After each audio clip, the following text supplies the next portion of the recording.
Cold rain hammered the streets of Houston before sunrise. Thunder rolled above the skyline, while airport lights flickered through thick gray fog. Black luxury SUVs glided toward the private terminal like silent shadows. Drivers in dark suits stepped out quickly and opened doors with practiced precision. Travelers slowed their steps, whispering quietly about whoever traveled inside that convoy. Inside the largest vehicle sat Emily Whitmore, a wealthy widow with tired blue eyes.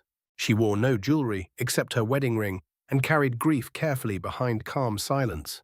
Her husband, Senator Daniel Whitmore, had died 1 year earlier after a sudden heart attack. Washington politics had swallowed most of their marriage, yet they had remained deeply loyal companions through every difficult season. After Daniel's death, Eleanor abandoned their mansion outside New York and returned permanently to Texas. America suddenly felt colder without him. The silence inside empty rooms became unbearable after midnight. She wanted distance from cameras, reporters, and political circles, pretending sympathy while hunting gossip. Houston offered privacy, old memories, and a chance to rebuild something meaningful for their daughter. Eleanor stared through tinted glass toward the arrival gate. Then she saw her. A slim teenage girl emerged slowly from the terminal, carrying one worn suitcase. Her brown curls rested neatly beneath a baseball cap. She wore jeans, plain sneakers, and an oversized gray sweatshirt. Nothing about her appearance suggested wealth or privilege. Emily Whitmore smiled softly when she spotted her mother waiting outside the vehicle. "Mom," Eleanor stepped forward before security could react and hugged her tightly beneath the rain. "You look exhausted," Eleanor whispered. "College overseas worked you too hard." Emily laughed quietly. "British food nearly killed me first." For the first time in months, Eleanor smiled naturally. The convoy moved away from the airport toward downtown Houston. Rain streaked across the windows while traffic lights reflected against flooded streets. Emily watched quietly, absorbing the city she barely remembered from childhood visits. "You're home now," Eleanor said gently. "No more handling life alone." Emily nodded. "I'm glad to be back." Eleanor hesitated briefly before continuing. "You'll start at Gracewood Academy next week." Emily turned slowly toward her mother. "Gracewood? Your father insisted years ago," Eleanor explained. "It is one of the best private schools in Texas." Emily looked back toward the rain outside. She had heard stories about Gracewood Academy while living abroad. Children of oil executives, politicians, celebrities, and military families attended there. Students arrived in imported sports cars, wearing designer watches worth more than some homes. Emily disliked environments built around status. After several silent moments, she spoke carefully. "I don't want drivers taking me there every morning." Eleanor blinked in surprise. "Emily, Gracewood students don't exactly ride public buses." Emily smiled faintly. "Good thing I bought a bicycle." Eleanor stared at her daughter before laughing softly despite herself. "You sound exactly like your father." That night, Emily unpacked quietly inside her large bedroom overlooking the city. Designer clothes filled the closet, carefully purchased by Eleanor before her arrival. Emily ignored most of them and selected plain skirts, comfortable sweaters, and ordinary sneakers instead.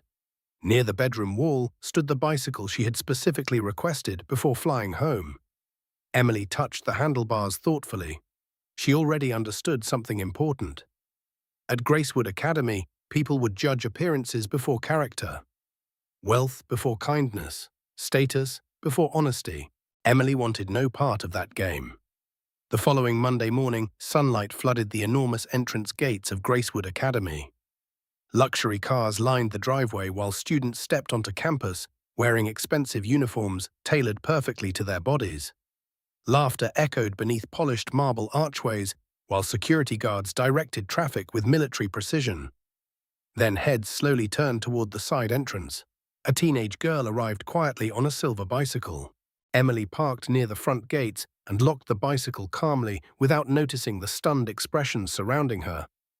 Several students whispered immediately, "Did she seriously ride that here? Maybe she's scholarship assistance."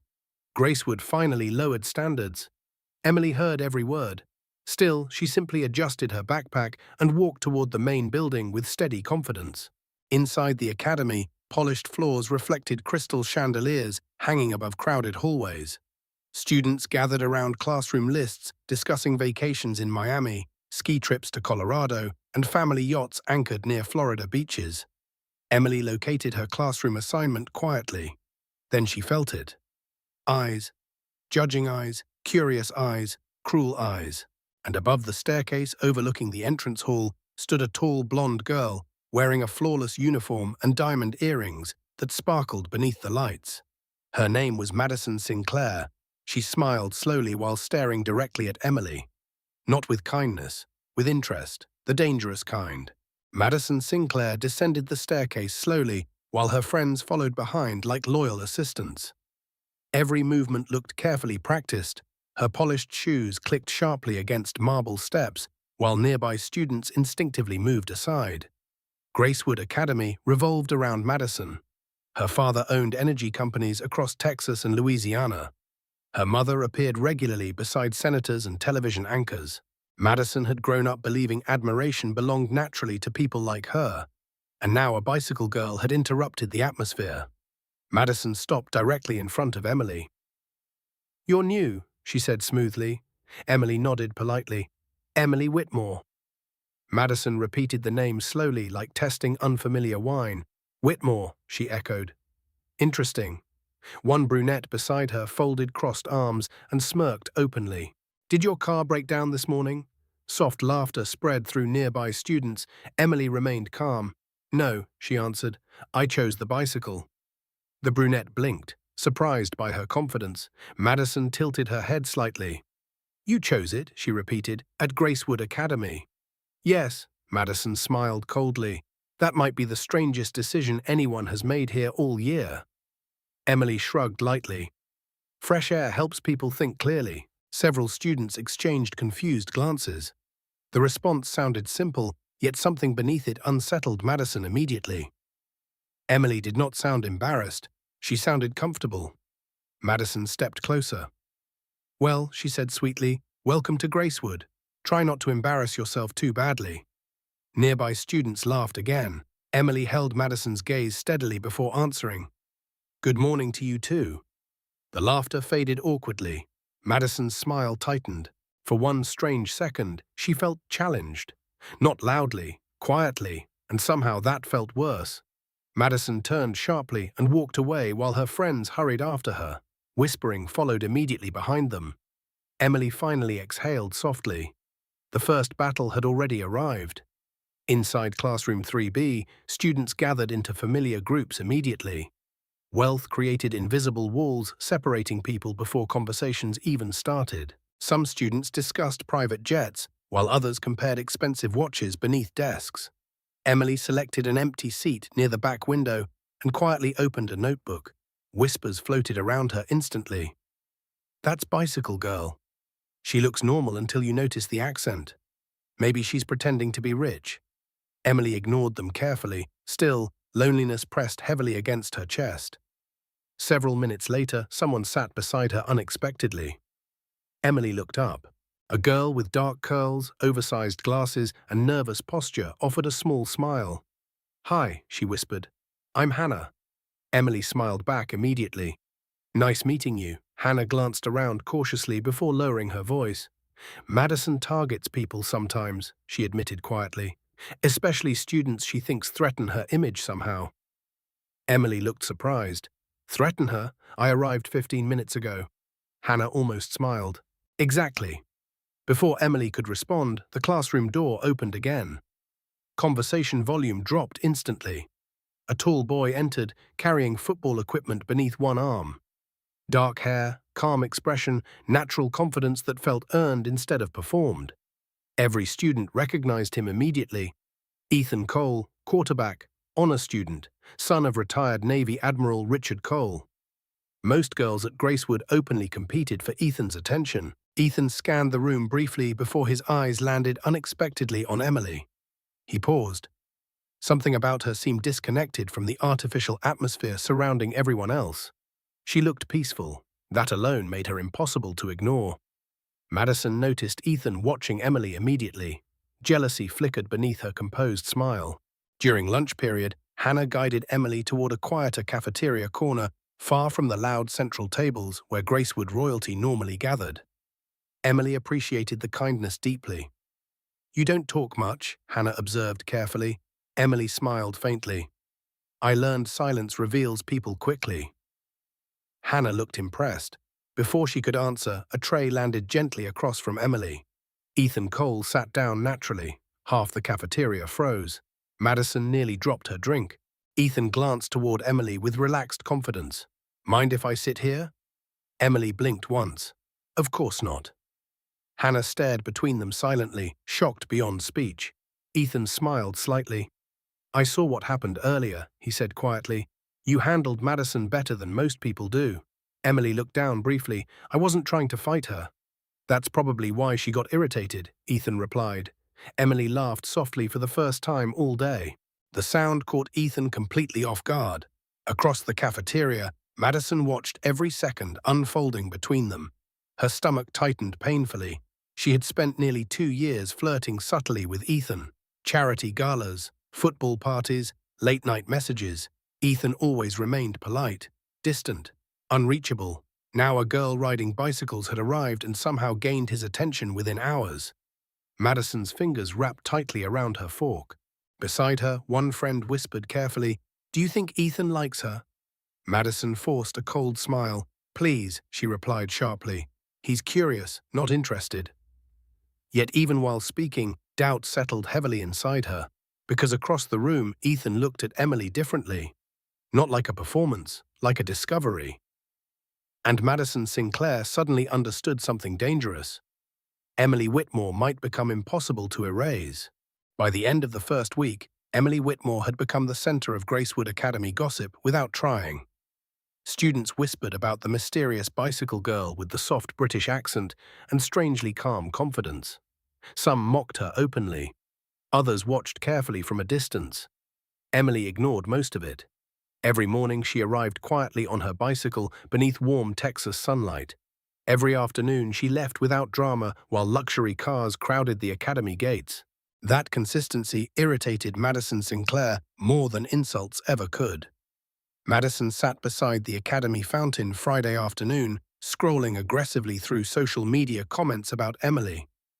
"She's weirdly pretty. Why does Ethan keep talking to her? Maybe rich girls are boring now." Madison locked her phone sharply. Beside her, Chloe leaned closer. "You need to shut this down quickly," Chloe whispered. "People are starting to like her." Madison's jaw tightened. Gracewood respected confidence, but students worshipped mystery. Emily accidentally possessed both, and Madison hated losing attention. Meanwhile, Emily sat beneath an oak tree near the football field, reading quietly beside Hannah. Wind moved gently through the branches, while distant marching band practice echoed across campus. For the first time since arriving in Houston, Emily felt slightly peaceful. Hannah adjusted her glasses nervously. "Can I ask something personal?" Emily closed her book. "Sure." "Why don't you act rich?" Emily smiled thoughtfully. "Because money isn't a personality." Hannah stared at her before laughing softly. "You realize nobody here thinks that way, right?" Emily glanced toward the parking lot filled with luxury vehicles. "That's probably why everyone looks exhausted all the time." Hannah nearly choked laughing. Unknown to them, Ethan stood several yards away watching the conversation quietly. He admired how natural Emily seemed. Most Gracewood students performed constantly. Every conversation felt rehearsed. Every outfit carried strategic intention. Emily simply existed. That authenticity fascinated him. Friday evening, Madison hosted a lake party outside Austin at her family's enormous property. Invitations spread quickly through Gracewood social circles. Missing one of Madison's events often meant temporary social exile. Around lunchtime, Madison approached Emily directly beside the library hallway. Her smile appeared unusually warm. "Emily," she said sweetly, "I think we started badly earlier this week." Emily looked surprised. "Maybe a little." Madison laughed lightly. "I can admit when I overreact." That sentence alone shocked nearby students. Madison Sinclair never apologized. Madison lowered her voice confidentially. "I'm hosting something tonight near Lake Travis, nothing huge. Just friends relaxing before exams become miserable. Emily hesitated immediately. Large parties sounded terrible. Madison noticed the hesitation and added carefully, "Ethan's coming too." Emily's eyes flickered briefly. Madison caught it. "Perfect. You should come," Madison continued smoothly. "People might finally stop treating you like an outsider." Emily disliked the sentence instantly. Still, exhaustion weighed heavily against her resistance. She was tired of conflict, tired of whispers, tired of feeling isolated. Maybe one normal evening could help. After several quiet seconds, she nodded slowly. "Okay," Madison smiled brightly. "Great, I'll text the address." As Madison walked away, satisfaction burned behind her expression. The trap had opened successfully. That evening, Lake Travis shimmered beneath orange sunset light while expensive boats floated across darkening water. Music echoed through the enormous lakeside property, while Gracewood students filled patios carrying drinks and phones. Emily arrived wearing a simple white sundress and flat sandals. Conversations paused. Even Madison felt briefly unsettled. Emily looked effortlessly elegant without trying. No designer logos, no dramatic makeup, just quiet beauty. Madison forced another smile. "You made it," she said warmly. Emily nodded politely.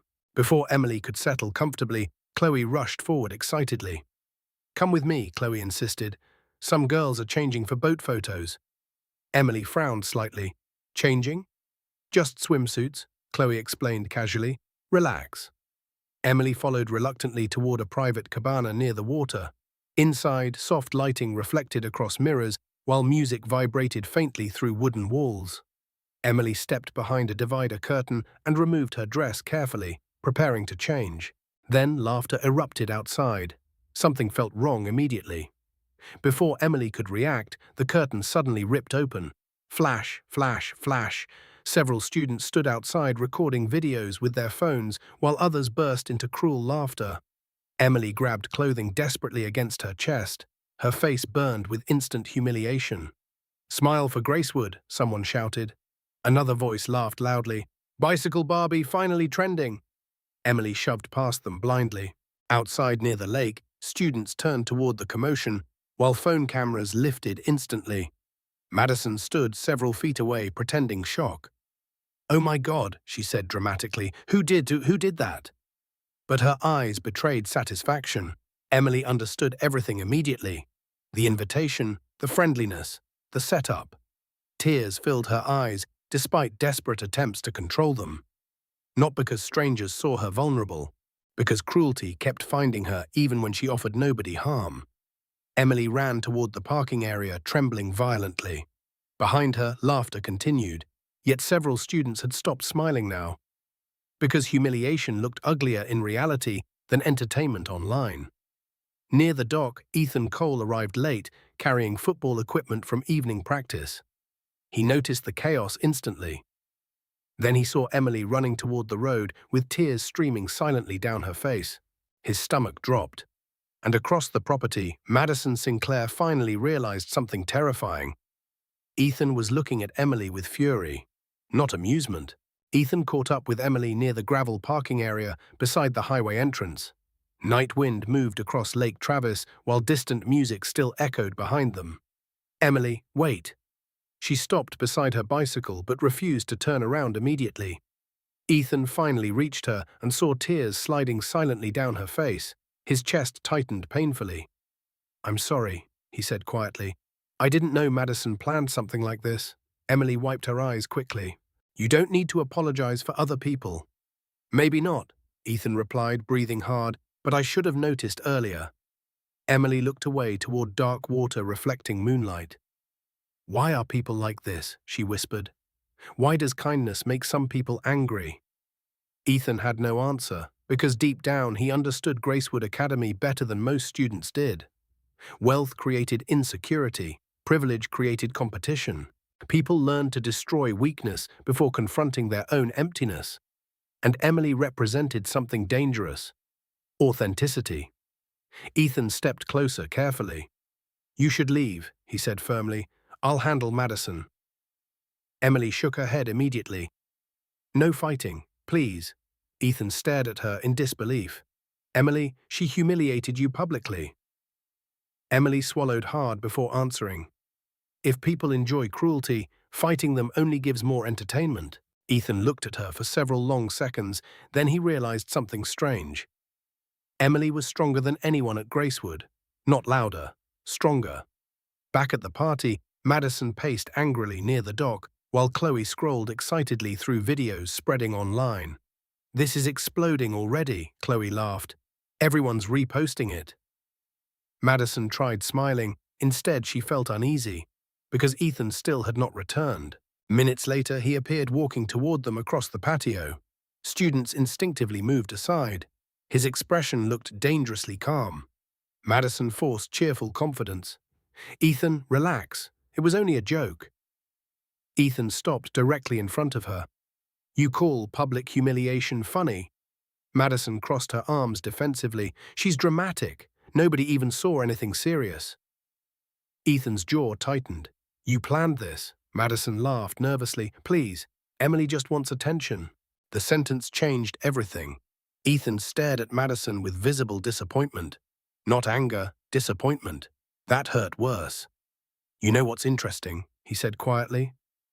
"Emily never once tried impressing anyone here. Meanwhile, you spend every second performing." Several nearby students exchanged shocked looks. Nobody challenged Madison publicly, ever. Madison's face flushed red. "You're choosing her over me?" Ethan frowned slightly. "There was never a competition, Madison." Silence crashed across the patio. Madison felt something inside her crack violently. Because Ethan spoke the truth without cruelty. He simply never wanted her, and now everyone knew. The following morning, videos from Lake Travis flooded Gracewood group chats and social media pages. Cruel captions spread rapidly. "Bicycle Cinderella exposed." "Poor girls shouldn't attend rich schools." "Gracewood charity case." Emily remained inside her bedroom staring silently at the ceiling while her phone vibrated endlessly beside her. Messages, mentions, laughter. She ignored all of it. Downstairs, Emily Whitmore sat in the kitchen, reviewing business reports when she finally noticed Emily had not eaten breakfast. Concern settled immediately. Eleanor walked upstairs quietly and opened the bedroom door. Emily sat curled beside the window, wearing oversized pajamas, while tears rolled silently down her cheeks. Eleanor's heart broke instantly. "Sweetheart," Emily looked up slowly. The pain in her eyes crushed Eleanor completely. "Mum," Emily whispered shakily, "I can't survive that school anymore." Eleanor crossed the room immediately and held her tightly. Emily finally collapsed emotionally inside her mother's arms. "They hate me for existing," she cried softly. "Bishin dishkai, I never hurt anyone." Eleanor stroked her hair gently while grief and anger battled inside her chest. "Some people fear goodness because it exposes their ugliness," she whispered. Emily pulled back slowly. "I want to transfer somewhere else." Eleanor hesitated, then she made a decision she had delayed for years. "Emily," she said carefully, "there's someone you need to meet first." Emily frowned weakly. "Who?" Eleanor looked toward the window thoughtfully. "Your father's mother." Emily blinked in surprise. "Grandma Evelyn." Eleanor nodded slowly. Emily sat upright immediately. She knew almost nothing about Daniel Whitmore's family history. Her father rarely discussed childhood memories beyond vague stories about military schools and Southern traditions. "Why now?" Emily asked quietly. Eleanor inhaled deeply. "Because your father kept certain responsibilities hidden from you." Emily stared at her mother, confused. "Responsibilities?" Eleanor looked suddenly nervous. Emily had never seen that expression before. "Just trust me," Eleanor whispered. "Please." The next afternoon, black SUVs carried them north beyond Houston toward heavily wooded countryside near the Louisiana border. Rain clouds gathered above endless pine forests, while armed security vehicles followed discreetly behind. Emily watched quietly through tinted windows. Something about the atmosphere felt wrong, important. After nearly 3 hours, iron gates appeared ahead, surrounded by stone walls and armed guards wearing formal uniforms. Emily's pulse quickened. Beyond the gates stood an enormous estate hidden among towering oak trees. Historic architecture blended Southern elegance with something older and more ceremonial. The convoy stopped beneath massive white columns. Several staff members bowed respectfully as Eleanor stepped outside. Emily followed slowly. Inside the mansion, silence carried strange weight. Portraits lined the walls, showing generations of powerful men and women dressed in military uniforms, political attire, and formal ceremonial clothing. Then footsteps echoed across the marble floor. An elderly woman approached from the grand staircase, wearing a dark emerald suit and silver jewelry. She carried herself with absolute authority. Not loud authority, the kind that never needed volume. Her sharp grey eyes settled immediately on Emily. The room seemed to stop breathing. Eleanor lowered her head respectfully. "Good afternoon, ma'am." The elderly woman ignored everyone except Emily. Slowly, she descended the staircase until standing directly before her. For several silent moments, she simply studied Emily's face. Then her expression softened unexpectedly. "You have Daniel's eyes," she said quietly. Emily's throat tightened instantly. The woman finally extended one elegant hand. "My name is Emily Whitmore," she said calmly, "and whether you understand it yet or not, Emily, your life is about to change forever." Emily followed Evelyn Whitmore through long marble hallways lined with photographs dating back nearly a century. Presidents appeared beside Whitmore family members. Decorated generals stood proudly in military portraits. Newspaper headlines filled framed displays describing wars, diplomatic missions, and political negotiations. Emily felt increasingly overwhelmed. Her father had hidden an entire world from her. Evelyn finally stopped inside a private library overlooking storm-covered pine forests. Rain tapped softly against tall windows while fireplace flames moved gently across dark wooden walls. "Sit," Evelyn instructed calmly. Emily obeyed quietly beside her mother. Evelyn remained standing. "Your father avoided this conversation because he wanted you to live normally," she began. "Unfortunately, normality rarely survives inside powerful families." Emily frowned slightly. "What exactly is this family?" Evelyn studied her carefully before answering. "The Whitmores helped shape American intelligence operations during the Cold War. Your grandfather served directly beneath two presidents. Your father later became one of the youngest national security advisors in modern history before entering politics." Emily blinked slowly. She knew Daniel Whitmore served in Washington. She never understood how deeply. Evelyn continued. "Influence follows bloodlines in America differently than royalty follows monarchies overseas. We don't wear crowns publicly. We inherit responsibility privately." Emily shifted uneasily. "Why tell me now?" Evelyn walked toward the fireplace thoughtfully. "Because attention has found you." Emily immediately thought about Gracewood. The videos, the humiliation, the gossip. Evelyn turned back toward her. "Once people realize someone matters," she said quietly, "they either protect them or attempt controlling them." Emily swallowed hard. "I don't want power." Evelyn smiled faintly. "Neither did your father at 17. Silence settled heavily across the room. Finally, Emily whispered, "What do you expect from me?" Evelyn approached slowly and placed several folders across the table.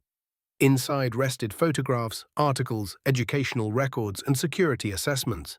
Emily stared down at her own face appearing across multiple pages. Her stomach tightened instantly.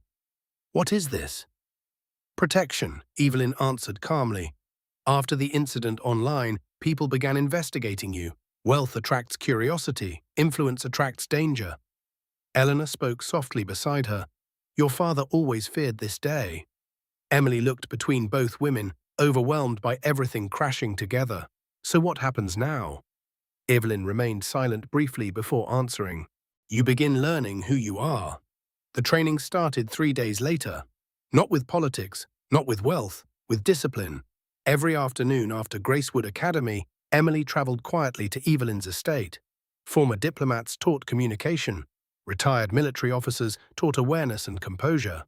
Historians explained the Whitmore family's hidden influence across decades of American government. At first, Emily resisted internally.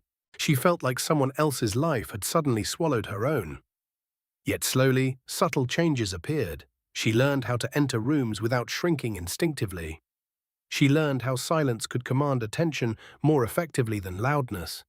She learned how powerful people often revealed weakness through arrogance.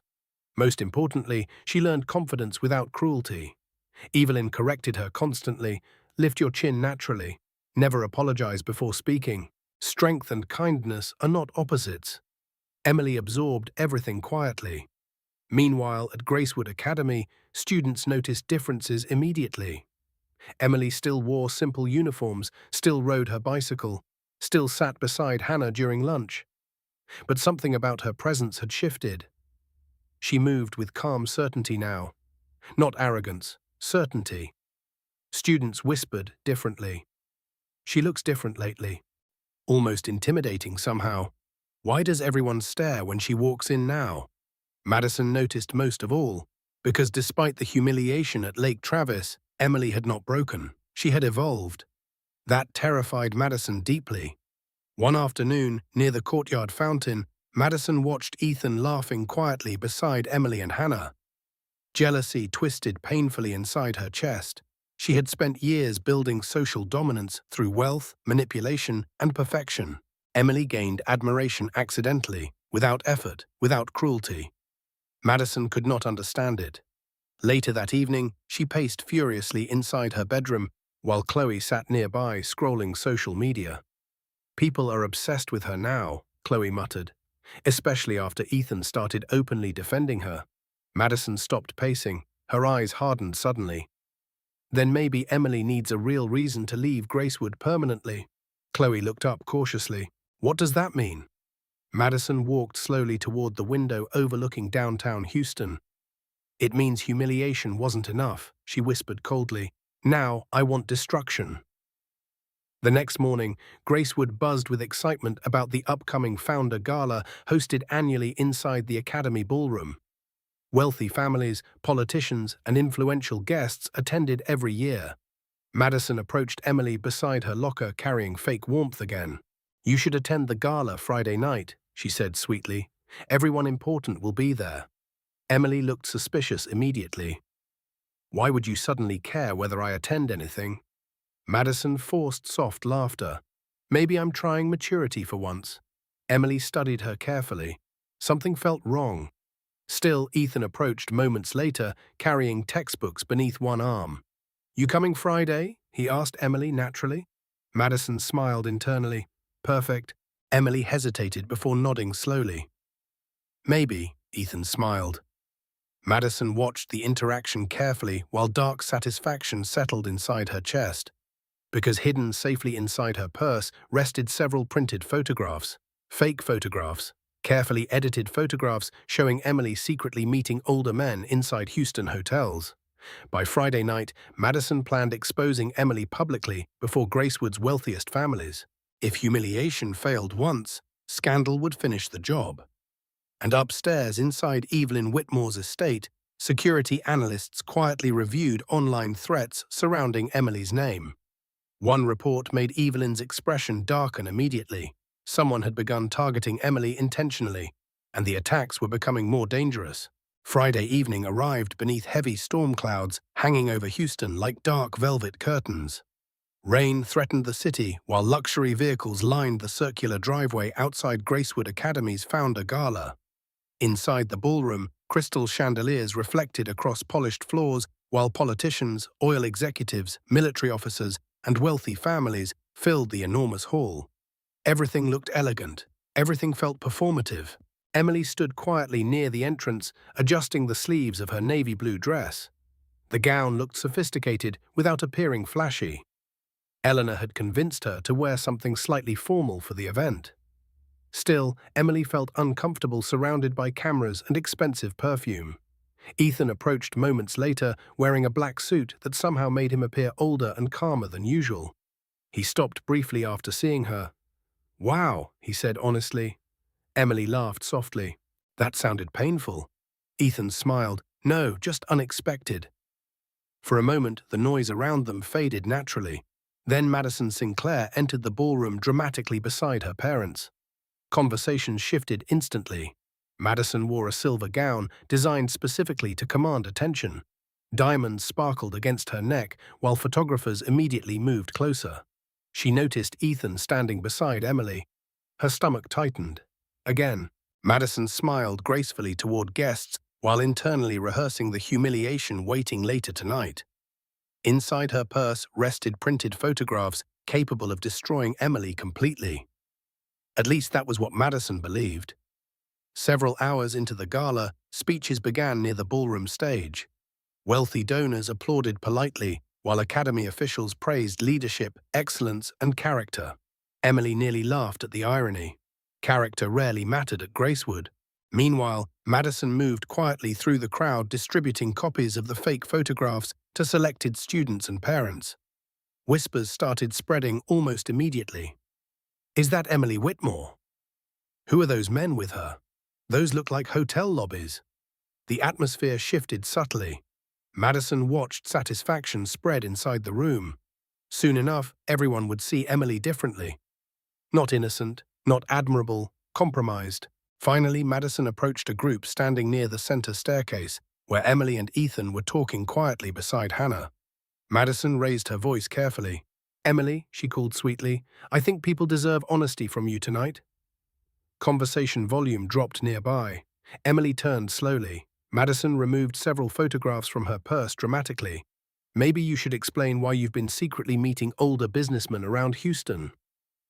Gasps spread instantly.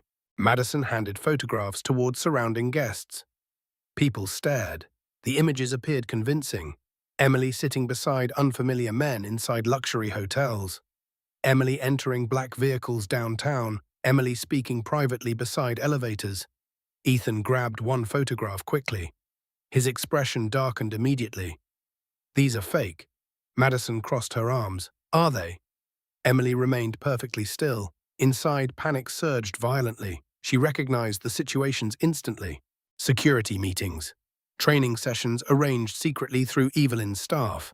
Someone had followed her, someone with resources. The ballroom buzzed with ugly curiosity. Madison stepped closer. "Maybe bicycle girls aren't as innocent as they pretend," she said coldly. Emily finally looked directly at her. For several silent seconds, nobody moved. Then a calm female voice cut sharply across the ballroom. "That will be enough." The entire room turned immediately. Evelyn Whitmore stood near the entrance, wearing a dark emerald gown beside two government security officers. Silence crashed instantly through the ballroom. Even Gracewood administrators looked nervous. Evelyn walked slowly toward Madison while holding one photograph between elegant fingers. "Interesting fabrication," she said calmly. Madison's confidence flickered slightly. Evelyn continued walking until standing directly before her. "Do you know what federal obstruction investigations look like, Miss Sinclair?" Madison froze. Several nearby guests exchanged confused glances. Evelyn lifted the photograph slightly. "These images were captured during classified security briefings involving my granddaughter's protective detail." The ballroom fell completely silent. Madison's face lost color instantly. Ethan looked toward Emily sharply. "Protective detail? Granddaughter?" Evelyn's voice remained controlled and devastating. "Whoever manipulated these photographs committed multiple federal offenses this evening." Madison stepped backward unconsciously. "I didn't—" "Enough," Evelyn interrupted softly. That single word carried terrifying authority. Eleanor Whitmore approached Emily quickly while whispers exploded throughout the ballroom. Students stared openly now. Parents whispered urgently. Something larger than school gossip had suddenly entered the room. Madison looked around desperately. Nobody seemed impressed anymore, only uncomfortable, afraid. Evelyn turned toward Gracewood's headmaster. "I believe your academy has a serious culture problem," she said calmly. The headmaster looked horrified. "Mrs. Whitmore, I assure you—" "No," Evelyn interrupted quietly. "You ignored targeted harassment for months because wealthy children behaved badly in expensive clothing. Nobody defended themselves because everyone knew she spoke truth." Emily finally found her voice. "Grandmother," she whispered carefully, "please." Evelyn looked toward her. Something softened immediately inside her expression. Emily stepped forward slowly, despite hundreds of eyes watching. "I don't want revenge," she said quietly. Madison stared at her in disbelief. Even now, even humiliated publicly again, Emily still refused cruelty. Evelyn studied her granddaughter carefully before nodding once. Then she addressed the ballroom one final time. Strength without compassion becomes corruption, she said calmly. Perhaps Gracewood Academy should remember that before teaching leadership to another generation. She turned toward Emily afterward. We're leaving. Emily nodded quietly. As the Whitmore family exited the ballroom surrounded by stunned silence, Ethan remained standing motionless near the staircase. Because one realization kept echoing inside his mind: Emily Whitmore was far more important than anyone at Gracewood ever imagined. And somewhere near the back hallway, Madison Sinclair finally understood something horrifying. She had just made enemies powerful enough to destroy her family's future completely.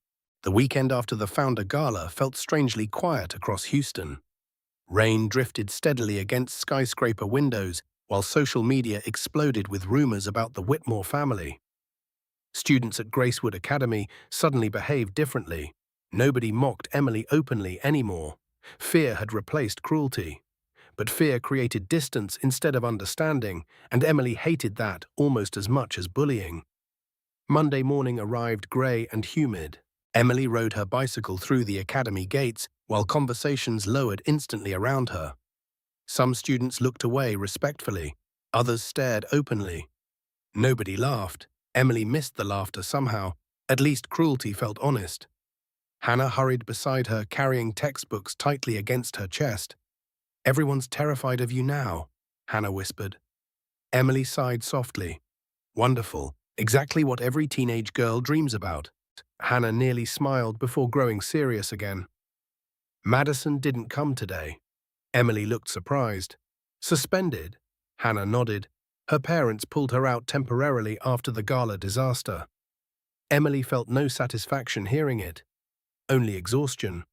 Meanwhile, across town, inside a luxury downtown apartment, Madison Sinclair sat alone, staring at endless news articles discussing the Whitmore family. Her mother paced anxiously nearby while speaking through tears on the phone. Business partners had started withdrawing quietly from several Sinclair investments. Political invitations suddenly disappeared. Charity boards stopped returning calls. Madison's father blamed her completely. "You attacked the wrong family," he shouted hours earlier before leaving the apartment furiously. Madison sat motionless afterward. For the first time in years, she looked ordinary. No perfect makeup, no polished confidence, just fear. Yet beneath that fear, resentment still burned fiercely. Because despite everything collapsing around her, Madison remained convinced Emily caused it all. Around lunchtime at Gracewood, Ethan found Emily sitting alone beneath the oak tree near the football field. She looked distant, tired. Ethan sat beside her quietly. Neither spoke immediately. Wind moved gently through branches above them, while marching band practice echoed faintly across campus. Finally, Ethan broke the silence. "You okay?" Emily smiled weakly. "Not really." He nodded slowly. "Makes sense." Emily looked toward crowded school buildings. "Everyone treats me differently now." "Because they realized your family has power," Ethan answered carefully. Emily frowned. "That's exactly what bothers me. Nobody cared when I was just the bicycle girl getting humiliated." Ethan looked down briefly. She was right. That truth felt ugly. Emily continued quietly. "People only became respectful after they got scared." Ethan exhaled heavily. "Most people are cowards when status gets involved." Emily glanced toward him curiously. "You weren't." Ethan looked surprised by the statement. "Maybe my father raised me differently." Emily smiled faintly. Maybe he did something right then. That small smile affected Ethan more than it should have. He realized suddenly he cared about Emily deeply. Not because of her family, not because of mystery, because she remained kind despite constant disappointment from people around her. Later that afternoon, Evelyn Whitmore summoned Emily unexpectedly to the estate library. Storm clouds gathered heavily outside, while security personnel moved discreetly through surrounding hallways. Something felt wrong immediately. Evelyn stood beside the fireplace, holding classified documents. Her expression looked colder than usual. "Sit down," she instructed quietly. Emily obeyed. Eleanor remained nearby, looking tense. Evelyn placed several photographs across the table. Emily's stomach tightened instantly. The images showed Madison Sinclair meeting privately with unfamiliar older men outside downtown Houston warehouses. Another photograph showed cash exchanging hands. Emily looked up sharply. What is this? Evelyn remained calm. Our security team discovered something troubling after the gala. Emily studied the photographs again carefully. One man's face looked dangerous. Street dangerous. Not Gracewood dangerous. Evelyn spoke carefully. Madison Sinclair recently contacted individuals connected to organized theft rings operating around Houston and New Orleans. Emily's pulse quickened. Why? Evelyn's silence answered before words arrived. Emily felt cold suddenly. Me? She whispered. Evelyn nodded once. We believe she discussed targeting you directly. The room seemed to shrink around Emily. Eleanor moved closer immediately. This is why security matters, she said softly. Emily stared at the photographs in disbelief. Madison hated her, but kidnapping, violence, that felt impossible. Evelyn leaned forward slightly. Listen carefully, she said firmly. Privilege sometimes creates monsters when insecurity grows unchecked. Madison spent years building identity through lies. You exposed those lies simply by existing honestly. Emily swallowed hard. What happens now? Evelyn's eyes hardened. Now we protect you properly. Emily opened her mouth immediately. No visible security at school, please. Evelyn looked genuinely irritated. Emily, I already feel isolated, Emily interrupted quietly. Bodyguards following me everywhere will make normal life impossible. Evelyn studied her granddaughter carefully. Finally, she nodded reluctantly. Discreet protection only. Emily exhaled softly with relief. Unfortunately, relief lasted less than 24 hours. The following evening, after etiquette training near downtown Houston, Emily exited a private educational center alone, carrying books beneath one arm. Streetlights reflected across wet sidewalks after recent rain. Traffic moved steadily nearby. Everything seemed normal. Then a black SUV rolled slowly beside the curb. Emily frowned slightly. The rear door opened instantly. Strong hands grabbed her violently before she could scream. A cloth pressed sharply against her mouth. Emily fought desperately. Books scattered across wet pavement. One security officer shouted nearby while reaching toward his weapon. Too late. The SUV accelerated into Houston traffic within seconds. Emily's vision blurred rapidly. Last thing she heard before darkness swallowed everything completely was a familiar female voice whispering coldly inside the vehicle. Now you understand what powerlessness feels like. Darkness faded slowly. Emily opened her eyes against pounding pain inside her head. The air smelled like gasoline, rust, and damp concrete. Somewhere nearby, water dripped steadily from leaking pipes. Her wrists were tied tightly behind a metal chair. Fear surged instantly through her chest. Emily forced herself to breathe carefully. Panic would help nobody. A single hanging bulb swung above her, casting shadows across an abandoned warehouse. Rain hammered loudly against the roof, while distant thunder shook old metal walls. Then footsteps echoed nearby. Emily looked up slowly. Madison Sinclair emerged from the darkness wearing black jeans and a hooded jacket. Her blonde hair looked messy. Her makeup had faded. Without perfection surrounding her, Madison suddenly appeared younger, broken, but her eyes still burned fiercely. Emily stared at her in disbelief. Madison, she whispered. Madison laughed bitterly. Funny, she said coldly. Now you finally say my name without sounding polite. Emily tested the ropes carefully, too tight. Madison walked closer. Relax, she said sharply. Nobody plans killing you. Emily swallowed hard. Kidnapping sounds comforting now. Madison ignored the question completely. Do you know what happened after that gala? She demanded suddenly. My father's business lost contracts. My mother stopped sleeping. Friends disappeared overnight. Emily looked at her carefully. I never asked anyone to destroy your family. Madison's expression twisted painfully. But your family could destroy us, she snapped. That's the difference. Emily finally understood something important. Madison feared power because she had spent years pretending to possess it. Now real influence stood directly before her, and Madison felt small. From deeper inside the warehouse, another figure stepped forward. Tall, tattooed, dangerous. A man named Marcus Reed. Emily recognized him immediately from Evelyn's security photographs. Marcus leaned against nearby crates while studying her casually. "Rich girls create expensive problems," he muttered. Madison crossed her arms defensively. "She isn't just rich. She's Whitmore family." Marcus smiled darkly. "Exactly why this payout matters." Emily's stomach tightened. Ransom, this had become far larger than Madison's jealousy now. Marcus approached slowly. "Your grandmother already received instructions," he explained calmly. $20 million. Unmarked transfers. No police involvement. Emily stared at him. "You actually think the Whitmores negotiate quietly?" Marcus chuckled softly. "Everybody negotiates when blood gets involved." Madison shifted uncomfortably nearby. Something about the conversation suddenly unsettled her. Because until now, kidnapping felt abstract, emotional, revenge-driven. Marcus treated it like business. Emily noticed Madison's hesitation instantly. "You didn't think this through," she said quietly. Madison glared at her. "Stop acting superior, even now." "I'm not acting superior," Emily answered softly. "I'm terrified." That honesty disrupted the room unexpectedly. Marcus looked amused. Madison looked confused. Emily continued carefully. "But you are terrified too."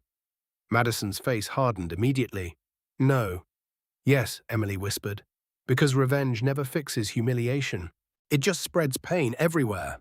Madison turned away sharply. For several long seconds, only rain filled the warehouse. Meanwhile, across Houston, chaos exploded inside the Whitmore estate. Security teams monitored highways, traffic cameras, and communication signals simultaneously. Federal agencies coordinated quietly through encrypted networks, while Houston police established search zones throughout industrial districts. Eleanor Whitmore sat pale and shaking beside the library fireplace. Her daughter was missing. Again, silence threatened, swallowing her whole life. Evelyn remained outwardly calm, though fury burned beneath every controlled movement. A senior security analyst entered quickly. "We traced one vehicle near the Eastern Warehouse District," he reported, "former shipping facility outside Baytown," and Evelyn stood immediately. "Prepare transport." Eleanor looked up desperately. "You're going yourself?" Evelyn's eyes turned cold. "Someone touched my family." That answer frightened everyone inside the room. Back inside the warehouse, Marcus checked his phone impatiently. "No response yet," he muttered. Madison paced nearby while anxiety consumed her increasingly. This no longer felt satisfying. Emily looked exhausted rather than arrogant, scared rather than powerful. And suddenly, Madison hated herself slightly for noticing. Then headlights flashed briefly through broken warehouse windows. Marcus straightened instantly. "Finally," he muttered. But seconds later, another sound shattered the air. Helicopters. Several. Low, close. Marcus swore violently. Outside, engines roared while floodlights exploded across warehouse walls. Madison froze completely. Emily's pulse hammered wildly. Voices shouted through loudspeakers. "Federal agents, drop your weapons immediately." Marcus grabbed his handgun instantly. "You said nobody contacted police," he shouted toward Madison. Madison looked horrified. "I didn't." Warehouse doors burst open violently. Armed tactical officers flooded inside, wearing black gear marked with federal insignias.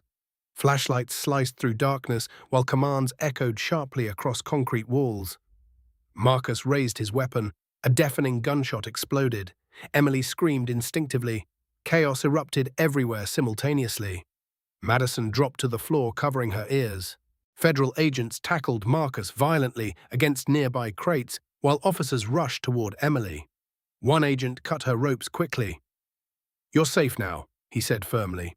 Emily tried standing immediately. Her legs collapsed beneath her.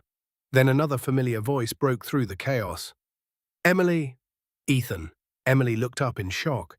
Ethan pushed past officers alongside Evelyn Whitmore, despite multiple protests from security personnel. His face looked pale with panic. The moment he reached her, Emily collapsed against him, shaking violently. Ethan held her carefully. "I've got you," he whispered repeatedly. "You're okay.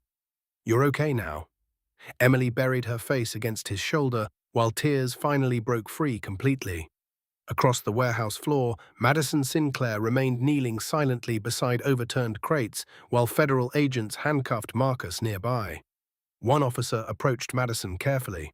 "Hands behind your back." Madison looked toward Emily one final time, not with hatred anymore, with devastation. Then she whispered something so quietly only Emily heard it. "I never wanted it to become this." Emily barely slept after the kidnapping. Every time she closed her eyes, she heard warehouse doors slamming and Madison's broken voice whispering through darkness. Thunderstorms rolled across Houston all weekend while federal investigators moved quietly around the Whitmore estate. Security officers stood outside every entrance now. Not discreetly, obviously. Emily hated it. Monday morning sunlight finally returned after days of rain. Houston streets shimmered beneath clear skies while the city slowly resumed normal life. Inside her bedroom, Emily stared at her Gracewood uniform hanging beside the closet. Eleanor entered softly, carrying coffee. "You don't have to go back yet," she said gently. Emily remained silent several moments. "If I hide forever," she whispered finally, "then they win forever too." Eleanor's eyes filled immediately. Her daughter sounded stronger, older. Emily turned slowly toward her mother. "I can't spend my life running from damaged people." Eleanor crossed the room and held her tightly. "Your father would have been proud of you today," she whispered. That sentence almost broke Emily again. Still, she dressed quietly and prepared for school. No bicycle this time. Federal security insisted against it completely. Instead, a simple black SUV drove her discreetly toward Gracewood Academy, while two additional vehicles followed at a distance. When Emily stepped onto campus, conversations stopped instantly. Everyone already knew. News reports about the kidnapping had spread nationwide over the weekend. Students stared openly, while teachers looked strangely protective. Emily hated the attention immediately. Then Hannah appeared, running across the courtyard. Without hesitation, she hugged Emily tightly. "I thought you died," Hannah whispered shakily. Emily held her back gently. "I'm still here." Hannah pulled away, wiping tears quickly. "People are saying federal agents raided the warehouse like some movie operation." Emily looked exhausted suddenly. It didn't feel like a movie. Before Hannah could answer, Ethan approached slowly from across the courtyard. Dark circles rested beneath his eyes. He clearly hadn't slept much either. For several seconds, neither spoke. Then Ethan stepped forward and hugged her carefully. Emily closed her eyes immediately. Something about his presence still felt safe. Real. When they separated, Ethan looked directly at her. "You scared me," he admitted quietly. Emily tried smiling faintly. "I scared myself too." Ethan glanced around at watching students before lowering his voice. "Can we skip class later?" Emily blinked. "Excuse me?" "Just for an hour," Ethan continued. "You need air that doesn't smell like gossip." Against everything happening lately, Emily laughed softly. That laugh alone relieved Ethan more than words could explain. Later that afternoon, they sat quietly beside Buffalo Bayou Park, watching sunlight reflect across slow-moving water beneath downtown Houston. No cameras, no security close enough to interrupt conversation, just silence and wind moving gently through nearby trees. Ethan skipped stones across the water thoughtfully. "Can I ask something honest?" Emily nodded. "Why didn't you hate Madison completely, even after everything?" Emily stared toward the river several long moments before answering. "Because hatred already destroyed her life long before she kidnapped me." Ethan looked surprised. Emily continued softly. "People like Madison spend years believing love depends on status, attention, power. Eventually they stop recognizing themselves without performance." Ethan listened carefully. "That sounds almost sympathetic." Emily sighed. Understanding someone isn't the same as excusing them. What she did was unforgivable. But I still think she became dangerous because nobody taught her self-worth honestly. Ethan stared at her quietly, then he smiled faintly. "You know, most people would just want revenge." Emily looked toward him finally. "Revenge sounds exhausting." Ethan laughed softly. For several peaceful minutes, neither spoke again. Then Ethan became serious suddenly. "Emily," he said carefully, "I need you to know something." Her heartbeat quickened slightly. Ethan looked nervous for the first time since meeting her. Before all this happened, he admitted quietly, I liked you because you felt different from Gracewood. Emily stayed silent. Now, Ethan continued, I think I like you because you survived everything without becoming cruel yourself. Emily's chest tightened warmly. No expensive compliment had ever sounded more meaningful. She smiled softly. That might be the nicest thing anyone's ever said to me. Ethan smiled back, then his expression shifted carefully. There's something else too. Emily frowned slightly. What? Ethan hesitated. Federal investigators questioned Madison yesterday. Emily immediately looked tense. And? Ethan exhaled slowly. Apparently Marcus Reed's organization wasn't only interested in ransom money. Emily felt cold instantly. Ethan continued quietly. They targeted you specifically because of your family's political connections. The peaceful afternoon suddenly felt fragile, dangerous. Emily looked toward the river again while fear crept slowly beneath her skin. Because for the first time, she understood something clearly. The kidnapping had never been only about Madison. Someone else had noticed the Whitmore family. Someone powerful, and somewhere inside a federal detention center outside Houston, Madison. Sinclair sat alone answering questions beneath bright interrogation lights. She looked exhausted, broken.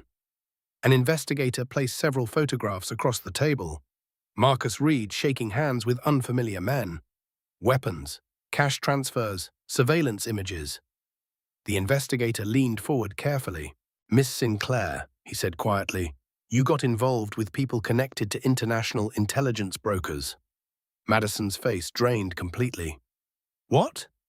The investigator studied her sympathetically for the first time. I don't think you understand how dangerous this situation really became. Madison suddenly remembered Marcus asking detailed questions about the Whitmore estate, about Evelyn, about Daniel Whitmore's old political contacts. Fear crashed through her violently, because she finally realized something horrifying. She hadn't simply kidnapped a rich girl. She accidentally opened a door into something much darker. 3 months passed after the kidnapping. Houston moved forward the way large cities always did. Traffic returned, headlines changed. People found new scandals to discuss. Yet inside the Whitmore family, nothing felt completely normal again. Emily changed most of all, not visibly, quietly. The fear from that warehouse never disappeared entirely, but neither did her determination afterward.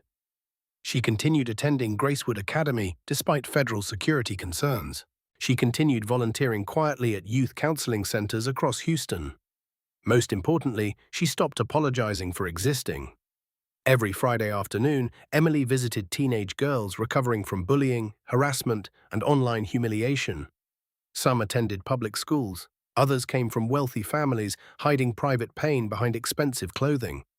Emily listened more than she spoke, because she understood shame now. She understood how loneliness could transform into anger when nobody felt seen. One evening, after volunteering downtown, Emily returned home exhausted and found Evelyn waiting beside the fireplace. The older woman looked thoughtful. You've become difficult to surprise, Evelyn observed. Emily smiled faintly while removing her coat. That sounds dangerous. It sounds prepared, Evelyn corrected calmly. Silence settled comfortably between them. Then Evelyn reached into her bag and handed Emily a newspaper clipping. Emily looked down. The headline described a new national youth leadership initiative funded anonymously through several foundations. At the bottom rested one quiet detail: Whitmore Educational Outreach Program. Emily looked up slowly. You created this? Evelyn shook her head. No, you did. Emily frowned in confusion. Evelyn's expression softened. After the kidnapping, she explained quietly, you told federal counselors something important. Emily searched her memory, then remembered. Nobody becomes cruel overnight. People break slowly. Evelyn continued, you wanted fewer broken people in the world, so I funded your idea. Emily's eyes filled unexpectedly.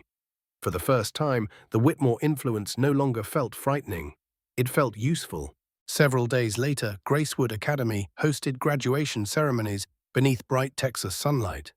White chairs covered the football field while proud families gathered beneath decorated tents. Students looked older suddenly. Less certain, Real life waited beyond polished hallways now. Emily adjusted her graduation robe quietly beside Hannah. Hannah grinned nervously. "Can you believe we survived this place?" Emily laughed softly. "Barely." Nearby students greeted Emily carefully but genuinely now. Respect had slowly transformed into admiration over recent months. Not because of her family's power, because of her character. That mattered more. As graduates prepared walking onto the field, Ethan approached wearing his navy blue robe slightly crooked. Emily smiled immediately. "Your tie looks tragic." Ethan looked offended. "This is fashion." "This is confusion," Emily corrected while fixing it gently. For one quiet second, neither moved afterward. Then Ethan spoke carefully.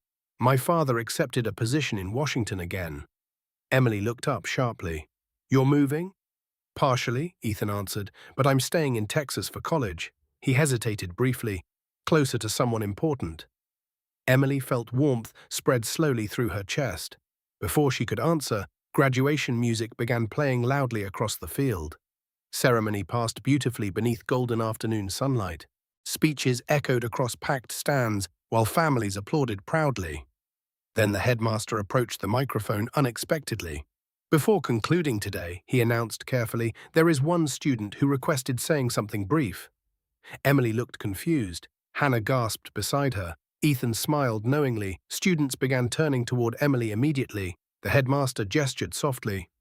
"Miss Whitmore." Emily froze, then slowly walked toward the stage. Thousands of eyes followed her movement across the football field. Parents whispered quietly, while cameras lifted instinctively. Emily reached the microphone and inhaled deeply. 1 year earlier, she would have collapsed beneath this pressure. Now she simply spoke. "When I first arrived at Gracewood," she began softly, "I thought survival meant becoming invisible." The field grew completely silent. Emily continued steadily. "I believed if I stayed quiet enough, simple enough, harmless enough, nobody would hurt me."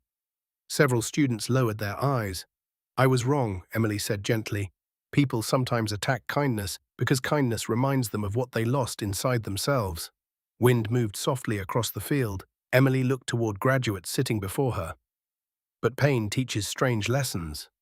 Her voice strengthened gradually. "I learned that confidence isn't arrogance. Compassion isn't weakness. And surviving cruelty without becoming cruel yourself is one of the hardest victories possible." Some parents wiped tears quietly. Emily smiled faintly. "Every person here is carrying battles nobody else fully understands. Some hide loneliness behind popularity. Some hide fear behind perfection. Some hide pain behind silence." Madison Sinclair suddenly crossed her mind. Emily paused briefly. "So before judging people quickly," she continued softly, "remember something important. Most broken hearts don't announce themselves loudly." Complete silence covered the field now. Emily inhaled slowly. "I spent years trying not to be seen. But maybe life isn't about shrinking ourselves for other people's comfort. Maybe life is about standing honestly in our own light and helping others do the same."